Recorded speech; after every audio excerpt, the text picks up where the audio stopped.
Hello student, मैं रमेश सिंह आपके लिए सीरीज ऑफ रिवीजन लेकर आया हूं। बच्चों, इस सीरीज में मैं केमिस्ट्री का हर एक चैप्टर प्रॉब्लम के थ्रू डिस्कस करूंगा। मतलब हर एक चैप्टर में जितने डिफरेंट टाइप के प्रॉब्लम बन सकते हैं उन डिफरेंट टाइप के प्रॉब्लम को मैं डिस्कस करूंगा और साथ ही साथ उससे रिलेटेड जो कंसेप्ट होगा वो भी मैं आपको बताऊंगा। बच्चों, पूरी फिजिकल, पूरा ऑर्गेनिक और पूरा इनऑर्गेनिक केमिस्ट्री में इस सीरीज में डिस्कस करने वाला हूं। आप ध्यान से देखें, समझें, सीखें और आपको कोई भी प्रॉब्लम जाता है तो कमेंट सेक्शन में जाकर कमेंट करें और हमें बताएं कोई भी दिक्कत हो तो। ठीक है, आज मैं डिस्कस करने वाला हूं बच्चों मोल कंसेप्ट। मोल कंसेप्ट से रिलेटेड आज मैं 15 क्वेश्चन डिस्कस करने वाला हूं। हर एक वीडियो में मैं 15 क्वेश्चन ही डिस्कस करूंगा। ठीक है, और आज मैं स्टार्ट कर रहा हूं मोल कंसेप्ट से। ठीक है, जिसमें डिफरेंट टाइप ऑफ प्रॉब्लम है और इस सीरीज में जो प्रॉब्लम होंगे उसमें से कुछ क्वेश्चन प्रीवियस ईयर नीट के हैं, कुछ question previous year JEE mains के हैं एंड कुछ question previous year JEE advance के हैं। ठीक है बच्चों, उसके अलावा कुछ सिलेक्टेड क्वेश्चन जो मैंने आपके लिए बहुत मेहनत से सेलेक्ट करा है, ठीक है, जिससे आपको बेनिफिट हो और अगर आप ध्यान से देखते हैं वीडियो तो आपको 100% बेनिफिट होगा। ठीक है, चलिए आज मैं स्टार्ट करता हूं बच्चों मोल कंसेप्ट। मोल कंसेप्ट में फर्स्ट प्रॉब्लम है which has maximum number of atom. चार ऑप्शन यहां दिया हुआ है। फर्स्ट है 24 gram of carbon 12, 56 gram of iron, 27 gram of aluminium, 108 gram of silver. और इनके साथ जो ब्रैकेट में दिया है बच्चों वो उस एटम का मोलर मास है। कार्बन का मोलर मास 12 दिया हुआ है, आयरन का मोलर मास 56 दिया हुआ है, एल्यूमिनियम का 27 दिया हुआ है एंड सिल्वर का 108 दिया हुआ है। तो अब देखिए, हमें आप पूछ रहे हैं इनमें से सबसे ज्यादा मैक्सिमम नंबर ऑफ एटम किसके पास है, सबसे ज्यादा एटम किसके पास है। तो ये कंपैरिजन करने के लिए आपको नंबर ऑफ एटम क्या करना पड़ेगा, कैलकुलेट करना पड़ेगा। तो अब नंबर ऑफ एटम कैसे कैलकुलेट हम करेंगे, तो सीधा बात आप ध्यान रखें कि सबसे पहले आपको मोल कैलकुलेट करना पड़ेगा। और मोल कैलकुलेट करने का एक मेथड है कि mole is equal to given weight by what, molar mass. और बच्चों ये फॉर्मूला जो है वो सॉलिड, लिक्विड एंड गैस सभी पे वैलिड है। ठीक है, mole is equal to given weight by molar mass. और इसमें ध्यान रखें कि ये जो हम लोग मोलर मास को एक्सप्रेस करते हैं इन टर्म्स ऑफ व्हाट, ग्राम। ठीक है, इसलिए जो गिवन वेट है उसको भी हम लोग किसके टर्म्स में लेंगे, ग्राम के टर्म्स में। गिवन वेट हो सकता है केजी में दिया रहे, मिलीग्राम में रहे, क्विंटल में, टन में, किसी भी मास के यूनिट के टर्म्स में आपको दिया रहे, जिस भी यूनिट में वो दिया रहे आप उसको कन्वर्ट कर ले किसमें, ग्राम में। और इस फॉर्मूले का यूज करें गिवन बाय मोलर मास, तो यहां से आपके पास क्या आ जाएगा, मोल। ठीक है, एंड मोल निकलने के बाद आप निकाल लेंगे number of particle, and number of particle क्या हो जाएगा, मोल इंटू एवोगैड्रो नंबर। अगर पार्टिकल एटम है तो आपके पास नंबर ऑफ एटम आ जाएगा, अगर पार्टिकल मॉलिक्यूल है तो नंबर ऑफ मॉलिक्यूल निकल जाएगा, अगर पार्टिकल आयन है तो नंबर ऑफ आयन निकल जाएगा, अगर पार्टिकल इलेक्ट्रॉन, प्रोटॉन, न्यूट्रॉन है तो जो पार्टिकल हो वो कैलकुलेट हो जाएगा। अब देखिए यहां पे पार्टिकल कौन है, एटम है। तो यहां पे मोल निकालने के बाद उसमें Na अगर आप मल्टीप्लाई कर देंगे तो नंबर निकल जाएगा किसका, एटम का। बच्चों सबसे पहले मैं यहां डिस्कस करता हूं ऑप्शन ए के बारे में। देखिए सबसे पहले यहां पे हम मोल निकालेंगे किसका, कार्बन का। अब देखिए यहां पे दिया है 24 ग्राम ऑफ कार्बन, तो given weight divide bye what, molar mass. अब इसका जो गिवन वेट है वो किसके टर्म्स में दिया हुआ है, इन टर्म्स ऑफ ग्राम, तो आपको कन्वर्ट करने की कोई जरूरत नहीं है। तो यहां पे रखेंगे 24 डिवाइड बाय 12, तो 12 टू ज़ा व्हाट, 24। तो ये मोल ऑफ कार्बन कितना आ गया बच्चों, 2 मोल आ गया। ठीक है, अब इसको अगर आप नंबर में कन्वर्ट करते हैं कि number of carbon atom is equal to 2 into what, Na। ठीक है, अब यहां पे आपको एग्जैक्ट वैल्यू कैलकुलेट करने नहीं कहा है, सिर्फ आपको कंपेयर करने बोला है कि इस चार ऑप्शन में किसमें सबसे ज्यादा एटम है। तो आप इसको Na के टर्म्स में ही छोड़ दीजिए। अगर वैल्यू पुट करना होता तो फिर इस Na का जो वैल्यू है एवोगैड्रो नंबर का पुट कर देते हैं यहां पे 6.023 10^23, बट अभी जरूरत नहीं। तो यहां से कैलकुलेट हो गया number of carbon atom equal to what, 2 into Na। अब ऑप्शन बी पे आप आ जाइए। ऑप्शन बी पे अगर आप आते बच्चों तो आपको ऑप्शन बी में आयरन दिया हुआ है, ठीक है, ऑप्शन बी में आयरन दिया हुआ है और उसका वेट कितना दिया हुआ है 56 ग्राम। देखिए तो फिर से यहां पे फॉर्मूला लगेगा भाई कि mole of iron is equal to given weight divide molar mass. जिसका मोल आपको निकालना है उसका गिवन वेट और उसके मोलर मास से उसमें डिवाइड कर दी। तो अब आयरन का गिवन वेट कितना है 56, तो डिवाइड बाय मोलर मास भी इसका क्या होता है 56 ग्राम। तो 56 कैंसिल आउट हो गया, वैल्यू आया 1। तो बच्चों यहां पे आ गया mole of iron is equal to what 1 mole, ठीक है। अब इसके नंबर आप निकाल लीजिए कि number of FE is equal to 1 into Avogadro number, तो इसलिए वैल्यू किसके बराबर आ गया Na, मतलब 56 ग्राम आयरन में Na एटम और 24 ग्राम कार्बन में 2 Na एटम। तो आप वेट देख के डिसाइड मत कर लेना कि जिसका वेट ज्यादा उसका एटम ज्यादा, ऐसा कुछ नहीं होता, आपको कैलकुलेट करना पड़ेगा नंबर ऑफ एटम, ठीक है। अब थर्ड ऑप्शन में आपको बता रहा हूं कि थर्ड ऑप्शन में जो है यहां पे वो कौन है एल्यूमिनियम, और इसका वेट कितना दिया हुआ है 27 ग्राम। तो हम यहां पे निकालेंगे कि mole of aluminium is equal to what given weight by molar mass. तो यहां पे गिवन वेट दिया है एल्यूमिनियम का कितना, गिवन वेट दिया एल्यूमिनियम का आपको 27 ग्राम, तो 27 और डिवाइड बाय 27, तो ये कैंसिल आउट कितना आया 1 मोल, और 1 mole is equal to what Na particle. तो यहां पे कितना एटम आ गया Na एटम, Na एटम, किसका Na एटम आ गया एल्यूमिनियम का। अब डी ऑप्शन भी हम इसी तरीके से चेक कर लेंगे कि mole of Ag is equal to given by molar mass. अब जो गिवन वेट है इसका वो कितना है 108 ग्राम, तो यहां पुट कर दीजिए 108 divide by molar mass 108, cancel out हो गया बच्चों, यहां से वैल्यू आया इसका 1 मोल। तो सिल्वर का भी मोल कितना आया 1, चूंकि सिल्वर का मोल 1 आया और उस मोल को अगर आप कन्वर्ट करते हैं इन टर्म्स ऑफ एटम, तो 1 mole contain how many atom Na। तो देखिए यहां से क्लियर पता चल गया कि 108 ग्राम सिल्वर में Na एटम है, 27 ग्राम एल्यूमिनियम में भी आपका Na एटम है, ठीक है, और 56 ग्राम आयरन में भी Na एटम है, बट 24 ग्राम कार्बन में कितना है 2 Na। इसीलिए इसका जो आंसर है वो क्या आ जाएगा आंसर ए, ठीक है बच्चों, इसका जो आंसर है वो क्या हो जाएगा ए हो जाएगा आंसर, ठीक है, क्लियर। ऐसे ही आपको चेक करना है, इसी तरीके से प्रॉब्लम को सॉल्व करेंगे। सेकेंड प्रॉब्लम देखिए, इसमें दिया हुआ है कि an in organic compound of molar mass 108 gram per mole, ठीक है, जिसमें कार्बन हाइड्रोजन और नाइट्रोजन प्रेजेंट है, ठीक है, in 9:1:3.5 by weight calculate molecular formula, मतलब मॉलिक्यूलर फॉर्मूला कैन बी। तो अब इसको कैसे कैलकुलेट करेंगे आप, तो आपको यहां पे इंपेरिकल फॉर्मूला का कंसेप्ट लगाना पड़ेगा। इंपेरिकल फॉर्मूला पहले आप कैलकुलेट करेंगे, then by using empirical formula आप कैलकुलेट कर लेंगे मॉलिक्यूलर फॉर्मूला। तो पहले तो इंपेरिकल फॉर्मूला कैलकुलेट करना पड़ेगा। अब इंपेरिकल फॉर्मूला के लिए एक रूल होता है, ठीक है, कि सबसे पहले जिस जिस एलिमेंट का प्रेजेंस है कंपाउंड में उस एलिमेंट का आप लिस्ट तैयार करिए, ठीक है, जिस जिस एलिमेंट का प्रेजेंस है उनका लिस्ट तैयार करिए। तो एक कॉलम में पहले कौन प्रेजेंट होगा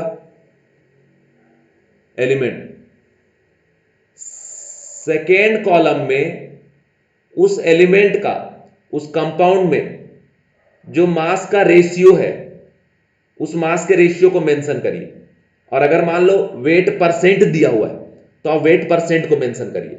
मैंने क्या कहा कि इंपेरिकल फॉर्मूला अगर आपको किसी कंपाउंड का फाइंड आउट करना है बाय यूजिंग मास रेशियो, या फिर प्रॉब्लम इन टर्म्स ऑफ आपको देगा वेट परसेंट, ठीक है, लेकिन यहां ऑप्शन में क्या दिया हुआ आपको मास का रेशियो दिया हुआ है 9:1:3.5।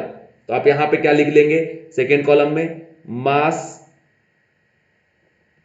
मास रेशियो, ठीक है।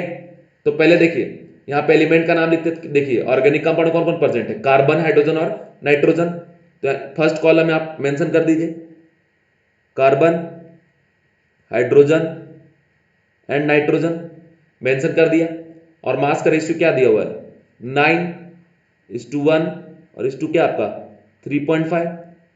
थर्ड कॉलम में आप क्या करिए बच्चों, आप यहां पे फाइंड आउट करिए मास का ratio divide by atomic mass, और अगर मान लो परसेंट दिया होता तो percent divide by atomic mass, but यहां परसेंट तो ऑप्शन में है नहीं, मास का रेशियो है, तो सीधा आप करेंगे mass ratio divide by atomic mass. ठीक है, इसको मान लो हम नेमिंग दे दिए ए, ऐसे अपनी मर्जी से नेमिंग दे दिए ए। ठीक है, तो अब सभी के लिए अपना इंडिविजुअल निकालो। कार्बन के लिए क्या आ जाएगा 9/12, इसको लिख सकते हैं आप 3/4, 3 3 जा 9 एंड 4 3 जा 12। हाइड्रोजन के लिख सकते हैं 1/1, तो यहां वैल्यू कितना आ गया 1। और नाइट्रोजन के लिख सकते हैं 3.5 डिवाइड बाय व्हाट 14, तो 3.5 4 जा क्या हो गया 14, तो यहां वैल्यू कितना आ गया 1/4। तो देखिए हमने आपको स्टेप क्या बताया कि सबसे पहले एलिमेंट का कॉलम तैयार करिए, दूसरे कॉलम में अगर मास का रेशियो दिया है तो मास के रेशियो को मेंशन करिए, और अगर परसेंट दिया है बाय वेट तो उस परसेंट को मेंशन करिए। अब यहां पे मास का रेशियो दिया है तो हम यहां पे क्या मेंशन करेंगे बच्चों, मास का रेशियो। ठीक है, थर्ड कॉलम में आपको करना है mass ratio divide by atomic mass, या फिर अगर परसेंट होता तो percent divide by atomic mass, और इक्वल टू इसका नेमिंग दिया हमने ए बी सी कुछ भी दे सकते हैं। ठीक है, तो अब यहां पे क्या कर दिए वैल्यू निकाली 9/12, 3/4, 1/1 1 और 1/4। ठीक है, 3.5 डिवाइड 14 किया तो 1/4 आ गया। अब इसके बाद हमें नेक्स्ट कॉलम में जाना है बच्चों, और नेक्स्ट कॉलम में क्या करना है कि भैया इसमें आपको सीधा सा रिलेटिव रेशियो निकालना है, नाम है रिलेटिव रेशियो। अब ये रिलेटिव रेशियो क्या होता है, तो इस ए वाले कॉलम में जो जो वैल्यू आया है उसमें आप देखिए कौन सा मिनिमम वैल्यू है, जो मिनिमम वैल्यू होगा उससे सभी को डिवाइड करेंगे, मतलब वो खुद को भी डिवाइड कर लेगा। ठीक है, तो देखिए 3/4, 1 एंड 1/4, इन तीनों में मिनिमम क्या हो गया 1/4। ठीक है, मैं जो आपको ये रिवीजन करा रहा हूं इसमें मेरा ये थीम नहीं है कि एकदम फास्ट आप सॉल्व करें, मेरा बस थीम है आपको चैप्टर रिवाइज कराना, इसलिए प्रॉब्लम में जो कंसेप्ट होगा उसको मैं पूरे तरीके से डिस्कस करूंगा। मैं इसी तरीके से इस पैटर्न पे इन प्रॉब्लम को अरेंज ही किया हूं ताकि डिफरेंट टाइप ऑफ कंसेप्ट का यूज हो और वो डिफरेंट टाइप ऑफ कंसेप्ट मैं आपके सामने डिस्कस कर सकूं। ठीक है, तो अब देखिए 1/4, 1 और 3/4 में मिनिमम कौन सा हुआ 1/4, तो 1/4 से बच्चों हम सभी को डिवाइड कर दें। ठीक है, 3/4 divide by 1/4 and 1 divide by 1/4, और यहां 1/4 डिवाइड बाय 1/4, ये तो कैंसिल आउट ऑफ वैल्यू कितना आ गया आपका 1 आ गया। ठीक है, ये 4 4 क्या आ जाएगा कैंसिल आउट, तो यहां से क्या आ जाएगा 3। ठीक है, ये 1/4 जब 1 में हमने डिवाइड किया 1/4 तो ये वैल्यू हो जाएगा कितना 4। तो ये जो वैल्यू है this is what relative ratio, मतलब कि उस कंपाउंड में किस रेशियो में ये एलिमेंट प्रेजेंट है। तो यहां रिलेटिव रेशियो आपको देखना है कि सिंपल आया कि नहीं, अगर सिंपल आया तो आपको यहीं रुकना है, और मान लो सिंपल नहीं आया किसी प्रॉब्लम में, जैसे ये वैल्यू आपने कैलकुलेट किया था 3/4 डिवाइड बाय 1/4 तो ये 3 आया, 1 डिवाइड बाय 1/4 तो ये 4 आया, 1/4 डिवाइड बाय 1/4 तो ये 1 आया। मान लो ये सिंपल, अभी तो 3:4:1 सिंपल आ गया रिलेटिव रेशियो, बट अगर सिंपल नहीं आता तो आप एक स्टेप और आगे जाएंगे और उस टाइम पे आप अपने मर्जी से किसी सिंपल नंबर का यूज करेंगे और सभी में मल्टीप्लाई कर देंगे, और मल्टीप्लाई होने के बाद वो सिंपल रेशियो में कन्वर्ट हो जाएगा। लेकिन वो तब आपको जरूरत पड़ेगा बच्चों जब यहां पे सिंपल नहीं आता, बट यहां पे भी क्या आ गया है सिंपल। ठीक है, तो अब ये एक्चुअल में जो वैल्यू आया है वो इस बात का प्रूफ है कि ये इनका रेशियो क्या है, मतलब कुल मिला के यहाँ पे इनका रेशियो फाइंड आउट हो गया उस कंपाउंड में। तो अब इस रेशियो के यूज से आप लिख देंगे इंपेरिकल फॉर्मूला। अब दो टाइप के फॉर्मूला का नाम आपने सुना होगा, एक इंपेरिकल फॉर्मूला और दूसरा what molecular formula. Empirical formula क्या होता है, ऐसा फॉर्मूला जो किसी कंपाउंड में एलिमेंट के प्रेजेंस का रेशियो का इंफॉर्मेशन दे, उसे हम इंपेरिकल फॉर्मूला बोलेंगे। सिंपलेस्ट रेशियो का इंफॉर्मेशन जो देगा उसे इंपेरिकल फॉर्मूला कहेंगे, but exact number of atom के बारे में जो इंफॉर्मेशन देगा उसे मॉलिक्यूलर फॉर्मूला बोलेंगे। कभी भी टू डिफरेंट कंपाउंड का मॉलिक्यूलर फॉर्मूला सेम नहीं हो सकता, बट इंपेरिकल फॉर्मूला टू और मोर डिफरेंट कंपाउंड का सेम हो सकता है। ठीक है, समझ गए। एक कंपाउंड का molecular formula, empirical formula different भी हो सकता है, सेम भी हो सकता है। ठीक है, जैसे अगर बात करें H2O का, तो H2O का जो मॉलिक्यूलर फॉर्मूला है वही उसका इंपेरिकल फॉर्मूला भी है। ठीक है, क्योंकि H2O में ऑलरेडी 2:1 सिंपल रेशियो में प्रेजेंट एटम। अब हम इंपेरिकल फॉर्मूला बच्चों इसका लिखते हैं। ठीक है, तो इंपेरिकल फॉर्मूला तो C का नंबर कितना आया 3, तो 3, H का नंबर कितना आया 4, तुमने 4 लिख दिया, और साथ में यहां क्या लिख दिए N। तो ये आ गया आपका ऑर्गेनिक कंपाउंड का इंपेरिकल फॉर्मूला। क्या है बच्चों, C3H4N। ठीक है, तो इंपेरिकल फॉर्मूला आपका आ गया C3H4N। अब आपको एक कंसेप्ट पता होगा कि molecular formula is equal to Y into empirical formula.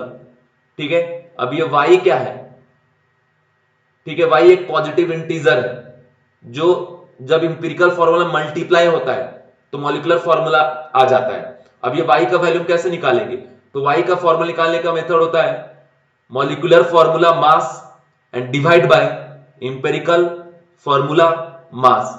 ठीक है, तो अब देखिए प्रॉब्लम में ऑलरेडी आपको दे रखा है कि क्या है इसका मॉलिक्यूलर फॉर्मूला। देखिए यहां दिया है कि 108 ग्राम ऑफ ऑर्गेनिक कंपाउंड, मतलब ऑर्गेनिक कंपाउंड का मोलर मास क्या है 108 ग्राम। तो यहां पे आपको मोलर मास ऑलरेडी दे रखा है ना। तो अब यहां पे हम कैलकुलेट कर लेंगे कि भैया y जो है इसका वो सीधा सा हम यहां पे कैलकुलेट कर लेंगे कि y इज इक्वल टू, है ना, कैलकुलेट कर लेंगे इसका y हम कि y is equal to molecular formula mass कितना दिया हुआ है 108 और divide by empirical formula. Empirical formula इसका कितना आया बच्चों C3, है ना, H4 और क्या आया N। ठीक है, तो C3 तो 12 इंटू 3, क्योंकि एक कार्बन का वेट 12 होता है, हाइड्रोजन का 1 इंटू 4 तो 4 हो जाएगा, प्लस नाइट्रोजन कितना 14, है ना, तो 12 3 जा 36, 36 और 14 50 और 4 क्या हो गया 54। तो इंपेरिकल फॉर्मूला मास कितना आ गया बच्चों 54। तो अब आप यहां पे कंसेप्ट लगा दीजिए कि molecular formula mass divide by empirical formula mass, मतलब 108 डिवाइड बाय व्हाट 54, तो 54 2 जा कितना आ गया 108, है ना। तो यहां से आ गया y का वैल्यू इक्वल टू 2। तो अब कुछ भी नहीं करना है, सीधा सा molecular formula is equal to 2 into empirical formula.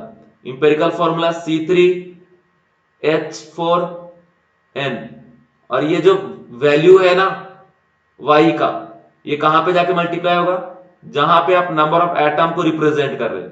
ठीक है, तो देखिए C3 तो मतलब 3 में जाके मल्टीप्लाई होगा 2, और यहां 4 मल्टीप्लाई होगा जाके 2, और यहां पे n में जाके मल्टीप्लाई होगा 2। तो नेट जो वैल्यू है मॉलिक्यूलर फॉर्मूला का वो आ जाएगा क्या C6, है ना, H8 और साथ में आपका N2। तो ये हमारा एग्जैक्ट आ गया molecular formula of compound C6H8N2।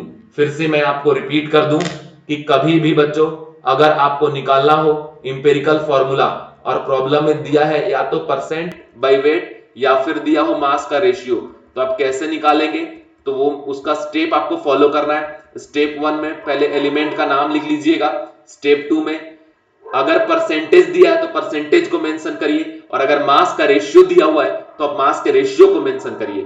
Third column में आप जाइए, अगर परसेंटेज दिया तो percentage divide by atomic mass, और अगर मास का रेशियो दिया हुआ है तो मास का ratio divide by atomic mass. इसका नेमिंग हमने कर दिया A। इसके बाद जो वैल्यू आएगा इसमें देखो सबसे मिनिमम वैल्यू कौन सा है, उस मिनिमम वैल्यू से सभी को डिवाइड कर दीजिए। तो यहां पे मैंने चेक कर लिया तो 1/4 मिनिमम था, तो 1/4 से जब सबको डिवाइड करेंगे तो वैल्यू यहां पे आ गया 3 4 और 1। तो ये जो वैल्यू आया इसका नाम दिया रिलेटिव रेशियो, मतलब एक दूसरे का रिलेटिव रेशियो है। अगर ये सिंपल है तो आपको यहीं रुक जाना है, अगर सिंपल नहीं तो एक स्टेप और आगे बढ़ेंगे। सिंपल नहीं मतलब कोई डेसिमल में आ गया, फ्रैक्शन में आ गया, तो आपको ऐसे नंबर से मल्टीप्लाई फिर इसको करना है ताकि ये सिंपल रेशियो में कन्वर्ट हो जाए। क्लियर? और फिर जो वैल्यू यहां सिंपल रेशियो में आएगा उसी के हेल्प से आप एटम को रिप्रेजेंट करके इंपेरिकल फॉर्मूला लिख देंगे।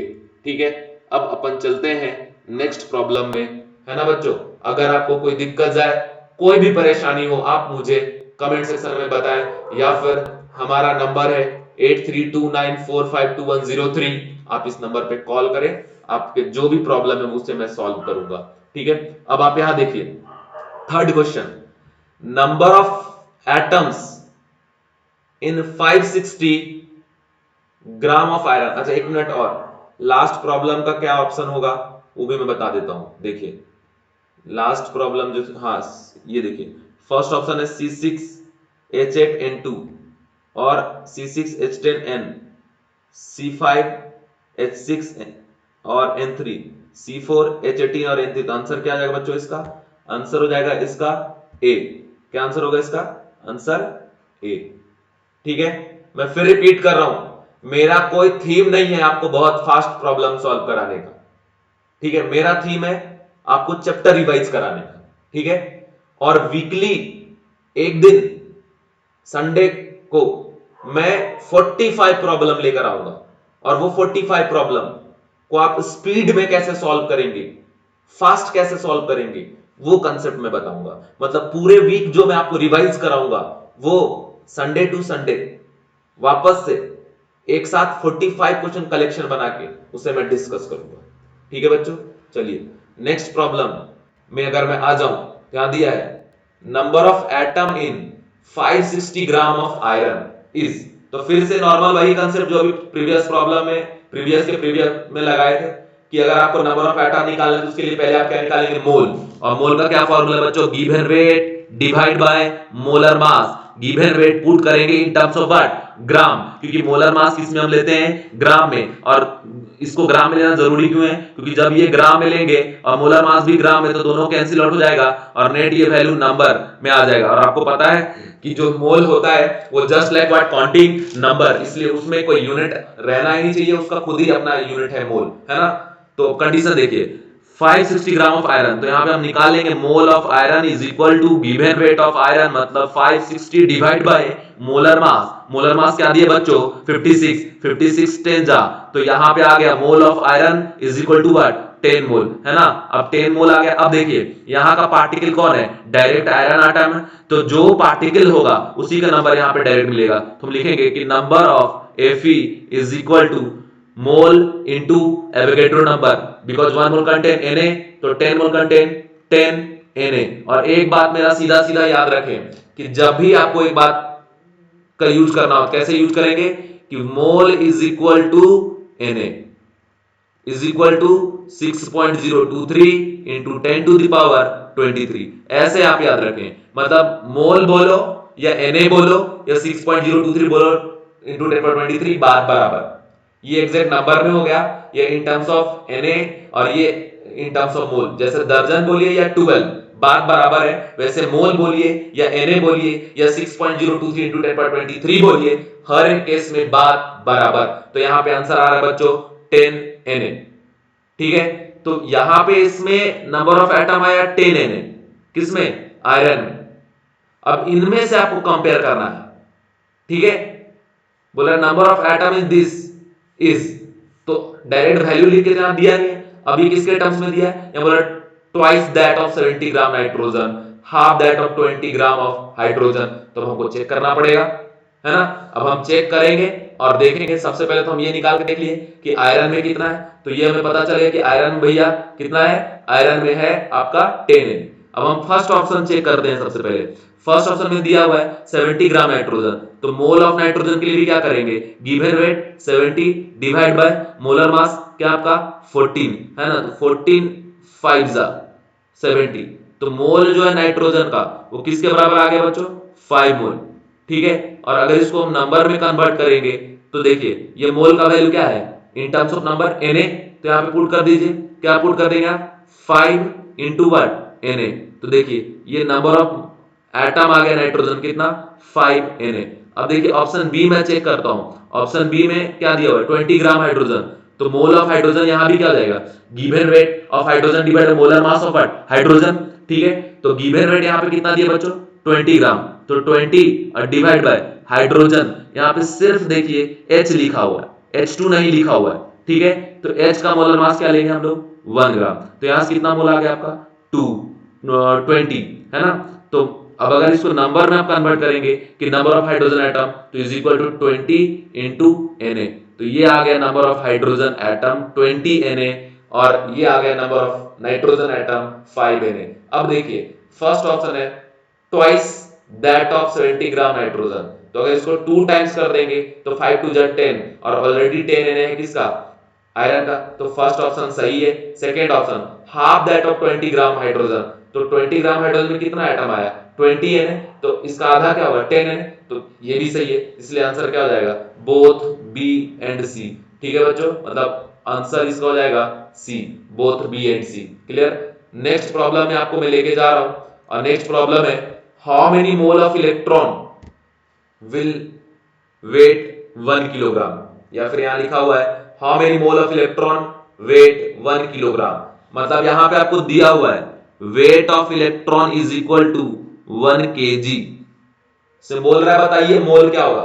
तो मैं आपको सीधा सीधा बात बता दूं कि दुनिया के कैसे भी पार्टिकल का आप मोल निकालो बाय यूजिंग गिवन वेट, उसका एक ही फॉर्मूला ऑलवेज कि mole is equal to given weight divide by molar mass. ठीक है, और एक बात ध्यान रखें कि जो यूनिट आप यूज करेंगे मोलर मास के लिए, उसी यूनिट का यूज करना पड़ेगा आपको गिवन वेट के लिए। ठीक है, इस बात का ध्यान रखें। एटम, आयन, मॉलिक्यूल सभी के मोलर मास को हम लोग एक्सप्रेस करते हैं इन टर्म्स ऑफ ग्राम, इसलिए अगर एटम, आयन और मॉलिक्यूल का गिवन वेट दिया रहे कभी, तो उसके गिवन वेट को हम लोग ग्राम में ही लेके प्रॉब्लम सॉल्व करते हैं ऑलवेज। ठीक है, अब यहां देखो बच्चों, अब इसको अगर सॉल्व करें, ठीक है, अब इसमें देखें कि दिया हुआ है आपको 1 kg इलेक्ट्रॉन, तो ये गिवन वेट हो गया kg। तो सबसे पहले आपको मोलर मास ऑफ इलेक्ट्रॉन निकालना पड़ेगा, है ना, मतलब मास ऑफ 1 मोल इलेक्ट्रॉन। तो वो कैसे निकालेंगे, जैसे एक पेन का वेट अगर मान लो x ग्राम है, इस पेन का वेट है x ग्राम, बोलेगा एक दर्जन पेन का वेट क्या होगा, तो 1 दर्जन पेन में व्हाट 12, तो 12 इंटू क्या करेंगे x, तो 12x ग्राम हो जाएगा। तो बस वैसे ही अगर यहां आपसे कह रहा है कि मास ऑफ 1 मोल इलेक्ट्रॉन, तो यहां पे क्या करेंगे आप, mass of 1 electron into Na, है ना। अब मास ऑफ 1 इलेक्ट्रॉन कितना होता है 9.1 into 10 power minus 31 kg into Na हम यहां पे कर देंगे, तो ये वैल्यू हमारा निकल गया किसका 1 मोल इलेक्ट्रॉन का मास। अब हम यहां लिखते हैं बच्चों कि mole is equal to 1 kg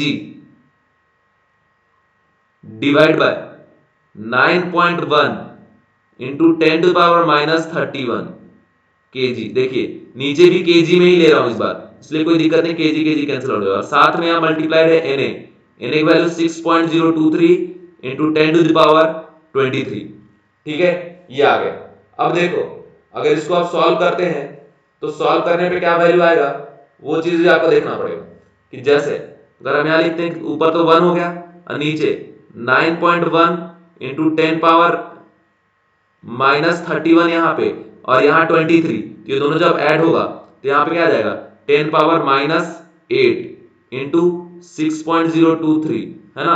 अब ये जो वैल्यू है जब ऊपर जाएगा तो पावर क्या हो जाएगा 10 का पावर 8 और डिवाइड बाय 9.1 इंटू 6.023, तो ये आ गया आपका number of mole of electron present in 1 kg of electron. तो यहाँ पर ऑप्शन आप देख लो बच्चों क्या दिया हुआ ऑप्शन, है ना, ऑप्शन आपको चेक करना पड़ेगा इसका। तो फर्स्ट ऑप्शन दिया हुआ है 6.023 10 पर 23, सेकेंड ऑप्शन दिया है 1 बाय 9.1 08 इंटू 10 पर 23, थर्ड ऑप्शन दिया 6.023 और लास्ट ऑप्शन है 1 by 9.108 into 10 power into 6.023 into 10 power 8। तो मतलब इसका जो आंसर है डी, वही इसका करेक्ट आंसर है, और ये IIT JEE में आया हुआ क्वेश्चन है बच्चों। ठीक है, अब बोलोगे सर हम तो नीट वाले बच्चे हैं, तो आप IIT JEE का क्यों करा रहे हो। आपको डिफरेंट टाइप ऑफ प्रॉब्लम में बता रहा हूं, मैं आपको कंसेप्ट रिवाइज करा रहा हूं, है ना, और अच्छे लेवल के प्रॉब्लम आप प्रैक्टिस करेंगे तो इजी क्वेश्चन और फास्ट आपसे बनेगा। ठीक है, समझ गए क्या। चलिए नेक्स्ट क्वेश्चन में आ जाइए। नेक्स्ट क्वेश्चन है the charge on 1 gram ion of Al+3 is. ठीक है, बड़ा इंटरेस्टिंग क्वेश्चन है, मतलब बहुत मजेदार है। एक बात तो आप याद रखें कि नंबर ऑफ मोल को किसी और नाम से भी हम बुलाते हैं। जैसा आपका घर का नाम होता है ना, सोनू, मोनू, टोनी, पिंकी, चिंकी, है ना, बस वैसे ही नंबर ऑफ मोल को हम लोग ऐसे भी रिप्रेजेंट करते हैं, नंबर ऑफ ग्राम। ठीक है, नंबर ऑफ ग्राम।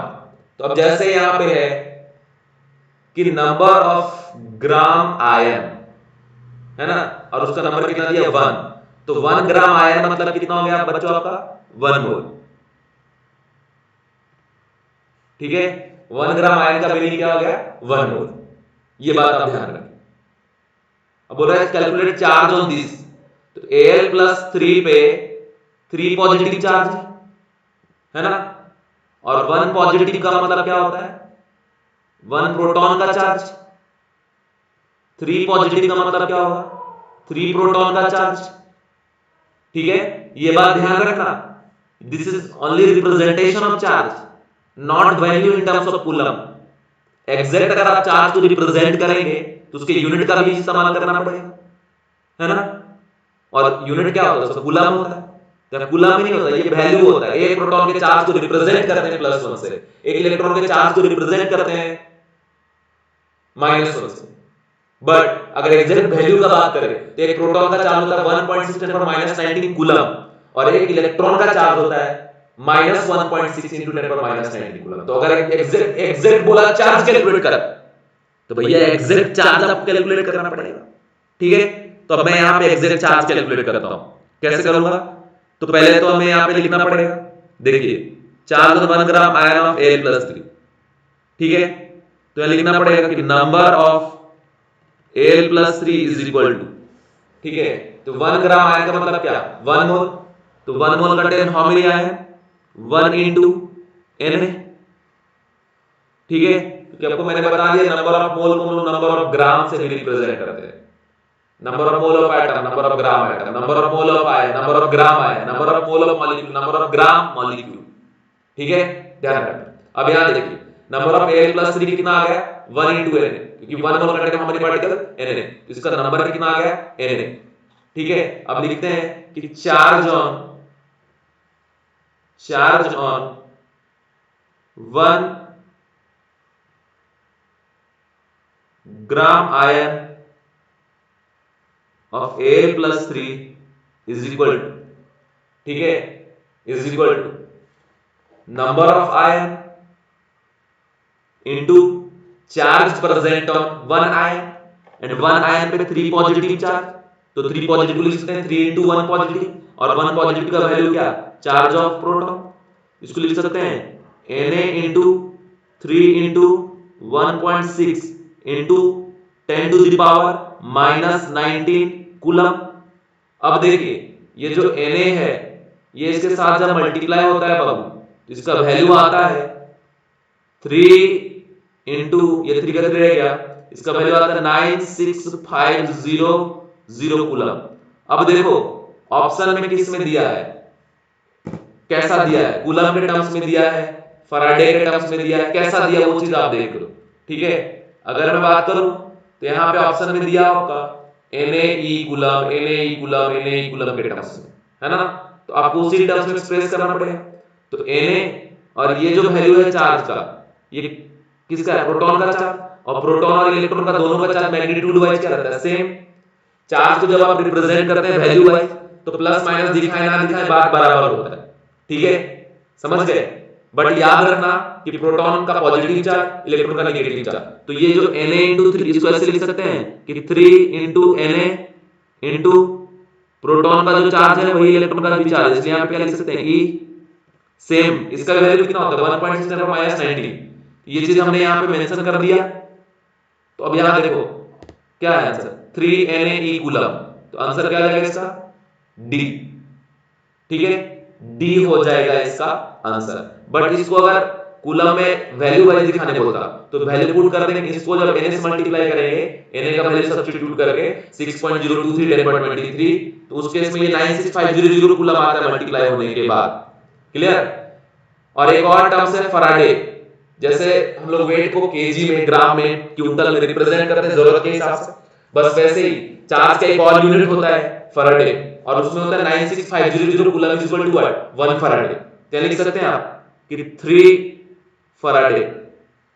मैंने यहां इसलिए लिख दिया ताकि आपको जरूरत पड़े तो भी आप यूज करें, ठीक है। बाकी इसका आंसर क्या हो जाएगा बच्चों? आंसर हो जाएगा इसका डी, 3 Na कूलम। चलिए नेक्स्ट क्वेश्चन, 6 नंबर का जो क्वेश्चन है, ये सारे सेलेक्टेड प्रॉब्लम एकदम अच्छे लेवल के है ना।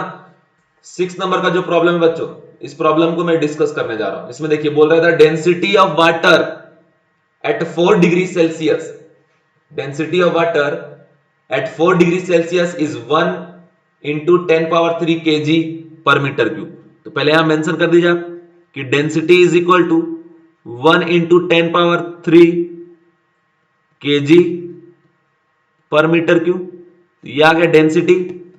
साथ बोल रहा है कि the volume occupied by 1 molecule of water is approximately, ठीक है।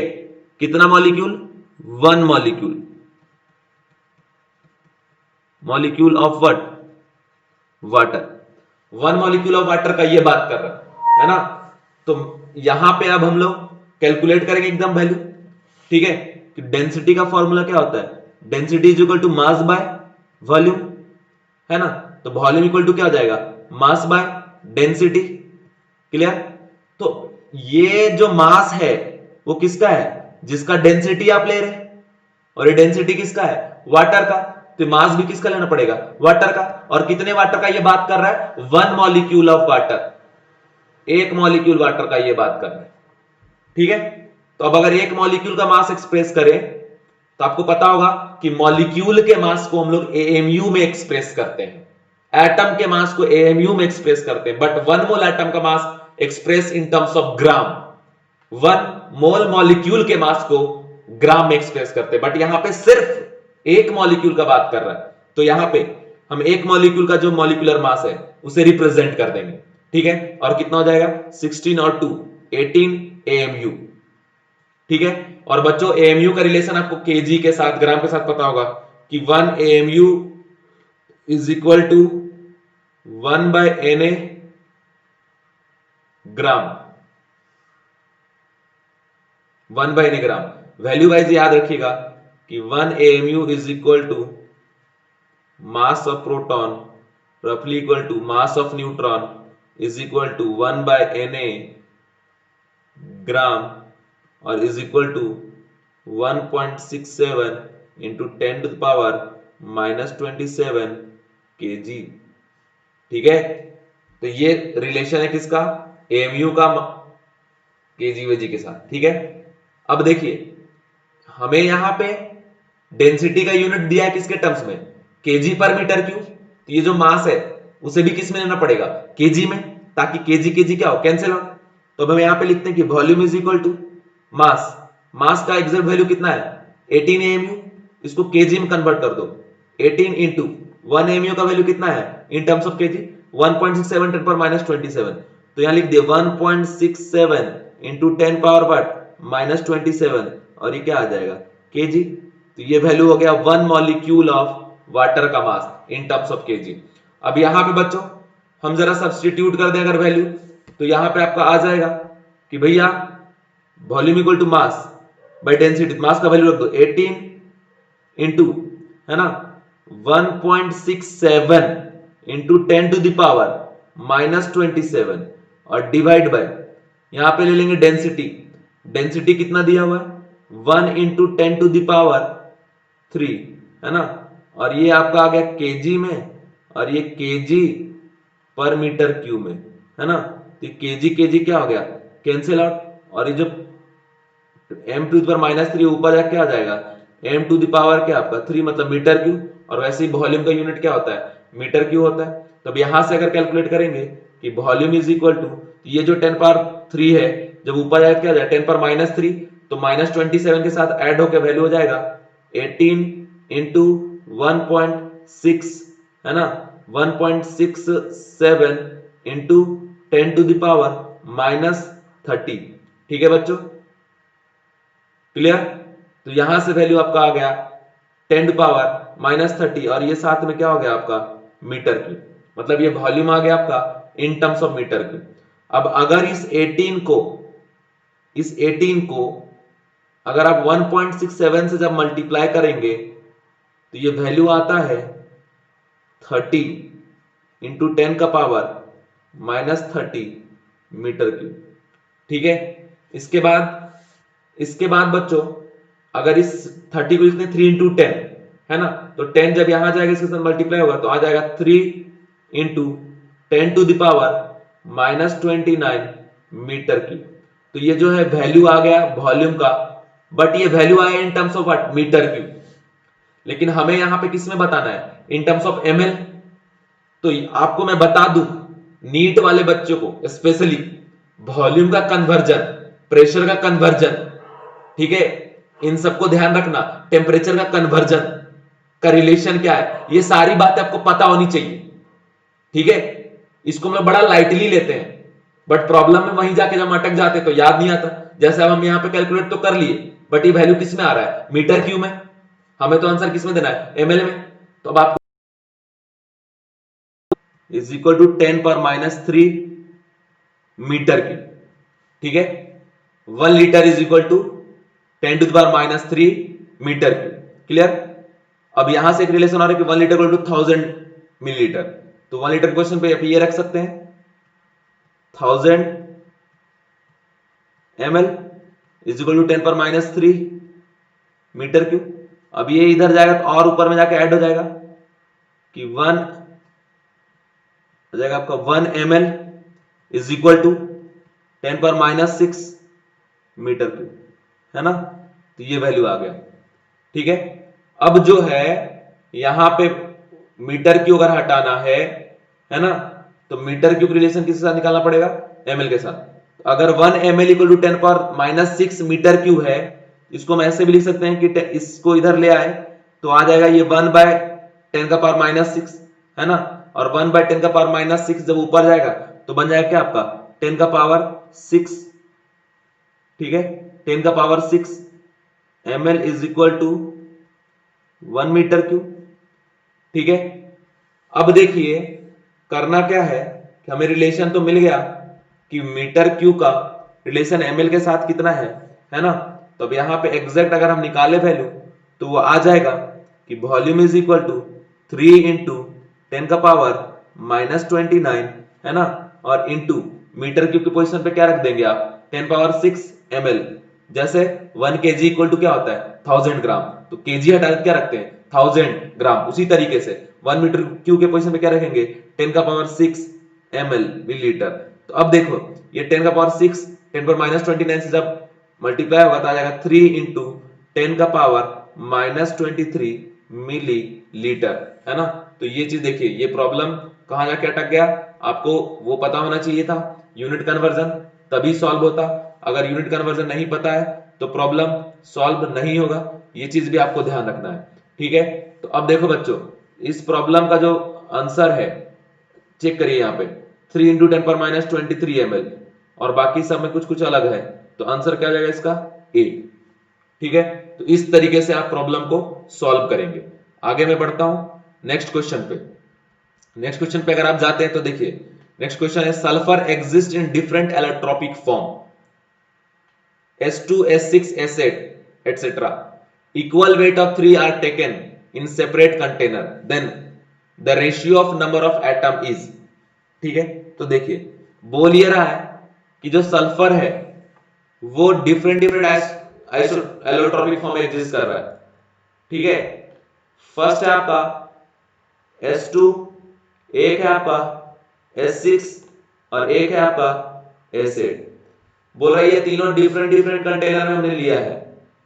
ठीक है, तो डिफरेंट कंटेनर भी इनका जो वेट लिया ना इक्वल, तो मान लो ये W तो ये भी W ये भी W। अगर हमने लिया सपोज W, आप x y z कुछ भी अज्यूम कर सकते हो, है ना, एग्जैक्ट वैल्यू कुछ नहीं दिया बट बोला है कि इक्वल वेट हमने लिया है किसका, सल्फर के एलोट्रॉप्स का, S2 का S6 का S8 का, है ना। तो अब देखिए यहाँ पे कंडीशन क्या आ गया कि हम निकाल लेते हैं जरा यहाँ पे मोल। ठीक है, मोल निकाल लेंगे किसका S2 का, तो क्या आ जाएगा गिवन बाय मोलर मास, तो W और डिवाइड बाय इसका जो मोलर मास है वो किसके बराबर हो जाएगा 16 इंटू 2 मतलब 32। तो यहाँ रख दो 16 इंटू 2, है ना।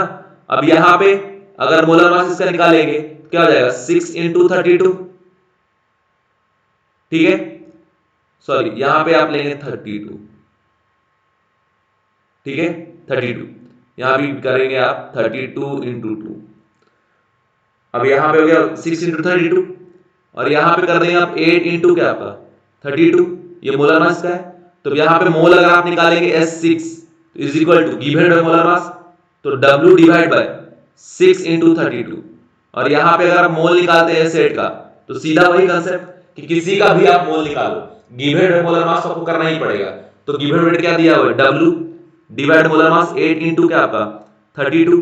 ये सभी इन सबका क्या आ गया मोल आ गया बच्चों, ठीक है। मोल निकालने के बाद हम लोग क्या निकालेंगे मॉलिक्यूल, क्योंकि ये एटम नहीं है ये मॉलिक्यूल है। S2 S6 S8 ये सारे क्या है मॉलिक्यूल। तो यहाँ पे अब हम नंबर ऑफ मॉलिक्यूल निकालेंगे, तो निकाल लेंगे कि number of molecule is equal to क्या होगा मोल इंटू एवोगैड्रो नंबर। तो W डिवाइड बाय 32 इंटू 2 और इंटू क्या करना पड़ेगा आपको Na, ठीक है।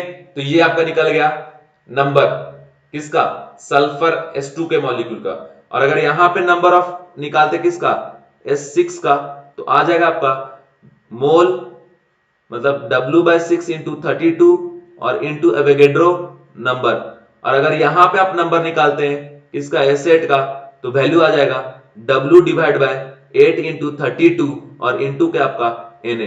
तो ये निकल गया आपका नंबर ऑफ मॉलिक्यूल, ठीक है। नंबर ऑफ मॉलिक्यूल निकालने के बाद अगर आप नंबर ऑफ एटम निकालते हैं तो यहां लिखेंगे कि number of sulphur atom is equal to क्या हो जाएगा number of molecule into sulphur atom present in one molecule, ठीक है। तो ये करना पड़ेगा आपको। तो देखिए जरा कंडीशन कि यहां पे क्या है नंबर ऑफ मॉलिक्यूल का ये वैल्यू है W by 32 into 2 into Na and one molecule contain how many atom. यहां देखो एक मॉलिक्यूल में 2 सल्फर एटम है, तो यहां पे एक पे 2, यहां पे एक पे कितना है बच्चों 6 और यहां पे एक पे कितना है तो है 8, है ना। और ये कंसेप्ट याद रखिएगा कि जब भी आपको मॉलिक्यूल से टोटल एटम निकालना हो तो फॉर्मूला होता है कि total atom is equal to number of molecule into atomicity, ठीक है एटॉमिसिटी। अभी एटॉमिसिटी क्या होता है number of atom present in molecule. इसका एटॉमिसिटी कितना है बच्चों 2, इसका एटॉमिसिटी 6, इसका एटॉमिसिटी 8, है ना। तो अब देखिए नंबर ऑफ एटम अगर निकालते हैं यहां पे क्या आ जाएगा वैल्यू, यहां पे आ जाएगा value W by 32 into 2 into Na और इंटू क्या करना पड़ेगा 2 because this is number of molecule and number of molecule into number of atom 2 है। तो ये देखो ये 2 और 2 क्या हो गया कैंसिल आउट। फिर अगर यहां चले जाते हैं नंबर ऑफ सल्फर पे तो हो जाएगा number of molecule W divide bye 6 into 32 और इंटू Na और साथ में क्या करना पड़ेगा 6, क्योंकि ये जो S6 है इसमें एक में 6% है। अब ये जो 6 है इस 6 से क्या हो गया डिवाइड, है ना। अब यहां पे अगर आप नंबर ऑफ निकालते हैं सल्फर तो इज इक्वल टू हो जाएगा W by 8 into 32 into Na और साथ में क्या मल्टीप्लाई होगा 8 क्या हो गया कैंसिल आउट, ठीक है बच्चों। तो ये हमने निकाल लिया number of sulphur atom present in S2 S6 S8 और इक्वल नंबर ऑफ ये प्रेजेंट है यहाँ पे एटम, ठीक है। अब बच्चों यहाँ पे हम आपको जो प्रॉब्लम कह रहा है अब वो करके बताएंगे। और प्रॉब्लम बोल रहा है कि इनके एटम का रेशियो कैलकुलेट करिए अगर इक्वल वेट प्रेजेंट है तो, ठीक है। अब देखो अगर हम रेशियो निकालते हैं है ना तो रेशियो निकालने के लिए सीधा सा जो एटम पहले वो लिखना पड़ेगा। तो एटम जो हमने कैलकुलेट किया वो एटम क्या आया है एक में एटम अभी आया है W इंटू Na बाई 32, तो W into Na upon 32 is to second में क्या है W इंटू Na अपॉन क्या आपका 32, W into Na upon 32 is to last में क्या है W इंटू Na अपॉन क्या आपका 32, W इंटू Na अपॉन क्या आपका 32, सारा कैंसिल आउट हो गया, वैल्यू क्या बचा 1:1:1, तो ये हमारा नेट वैल्यू बचा। ठीक है बच्चों, क्या आ गया रेशियो 1:1:1, तो आंसर हो गया इसका बी।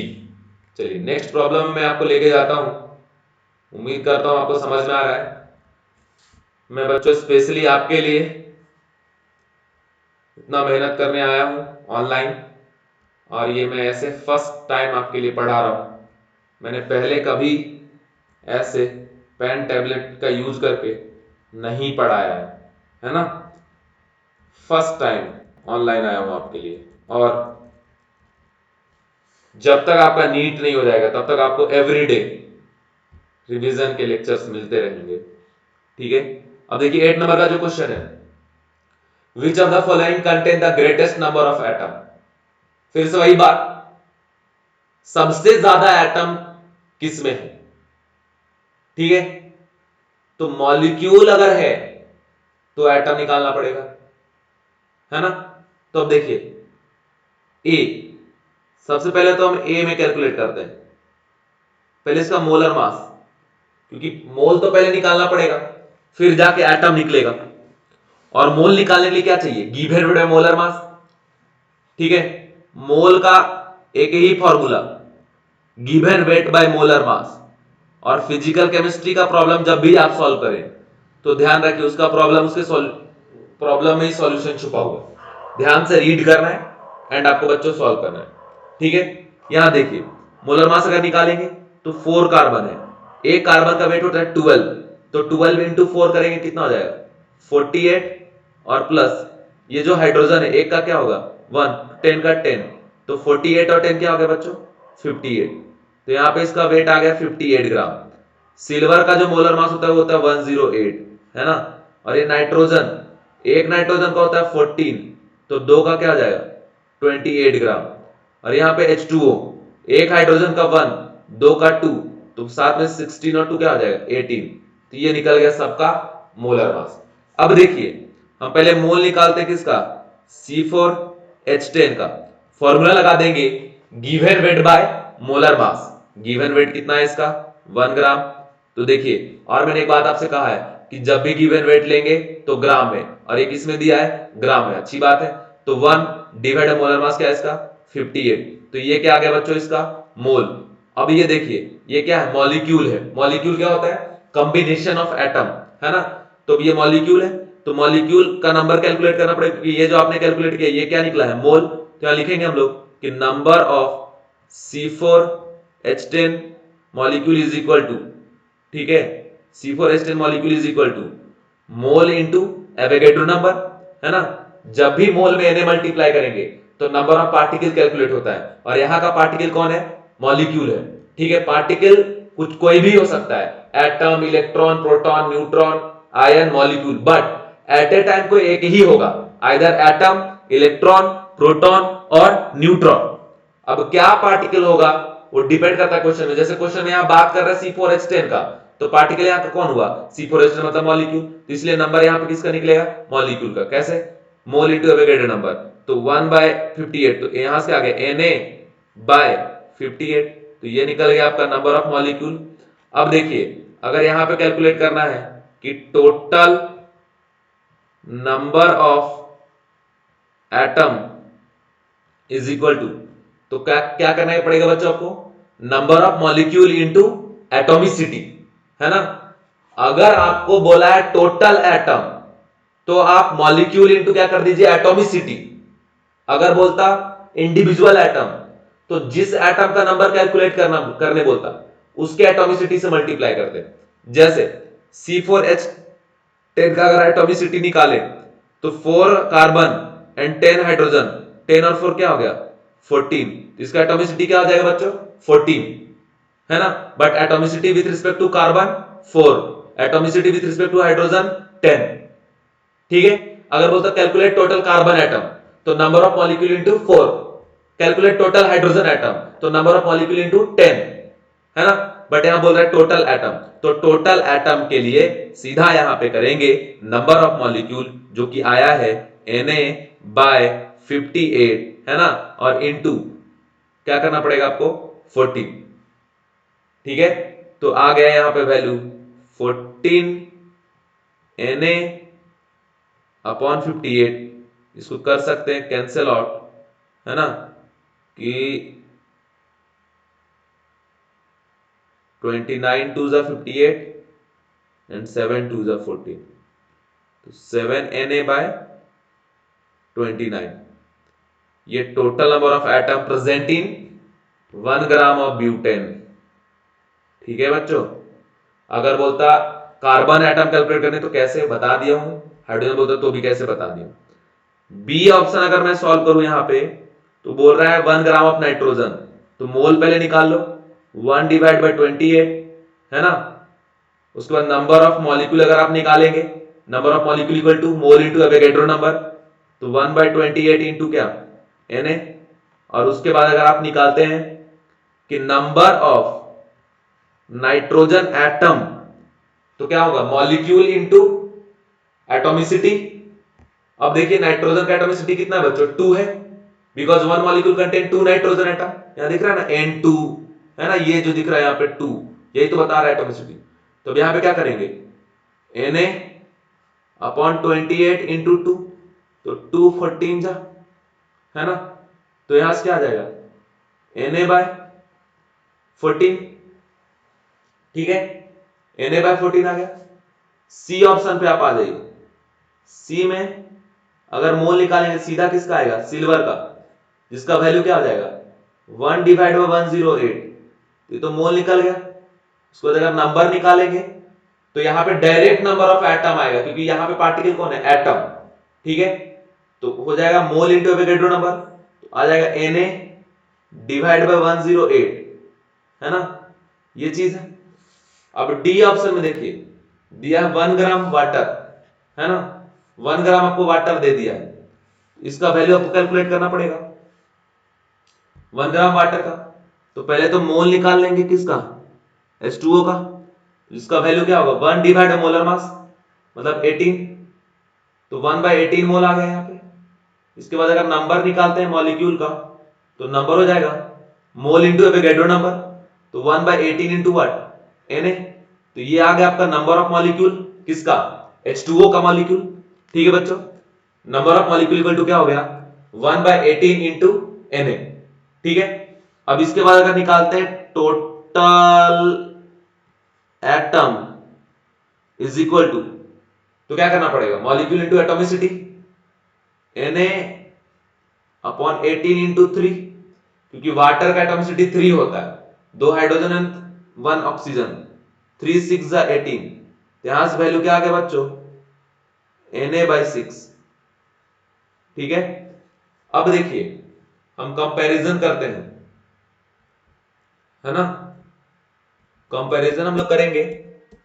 कंपैरिजन क्या कैसे करेंगे, आप तो वैल्यू एग्जैक्ट देखना पड़ेगा, ठीक है। अब अगर हम वैल्यू देखते हैं, तो अगर मैं वैल्यू का बात करूं तो सभी वैल्यू ने जो कैलकुलेट किया है वो लाके यहां पे चेक करना पड़ेगा, ठीक है। अब देखिए अगर हम बात करें तो 7Na/29, क्या लिख दो भाई, 7Na/29, एक आया ऑप्शन ए के लिए, ऑप्शन बी के लिए आया है Na/14, ऑप्शन सी के लिए आया है कितना, ऑप्शन सी के लिए आपको आया है Na/108, ठीक है, सी के लिए कितना आया Na/108, ठीक है। और ऑप्शन डी के लिए आपका आया Na/6, ठीक है। तो ये Na/6 है, ये Na/108 है, और ये Na/14 है, तो जिसका डिनोमिनेटर जितना ज्यादा उसका वैल्यू कम, ये 14, ये 108 और ये 6, इन तीनों में तो ये ज्यादा हुआ क्योंकि इसका डिनोमिनेटर क्या है, छोटा है। अब यहाँ पे 7 बाय क्या है 29, तो हो जाएगा यहाँ पे 7 4 जा 28, फिर 1 और समथिंग आएगा, तो मतलब Na बाय क्या हो गया 4 पॉइंट समथिंग, और ये Na/6, तो इसमें भी डिनोमिनेटर छोटा हुआ इसका, इसलिए नेट वैल्यू किसका ज्यादा हो गया ए वाले का आंसर क्या आ जाएगा इसका? ए। क्लियर? चलिए नेक्स्ट क्वेश्चन पे मैं जा रहा हूं। Question number 9। क्वेश्चन नंबर 9 जरा आप देखें बच्चों। क्वेश्चन नंबर 9 कह रहा है अंडर द सेम कंडीशन, है ना, अंडर द सेम कंडीशन, कहां गया क्वेश्चन नंबर 9, छूट गया।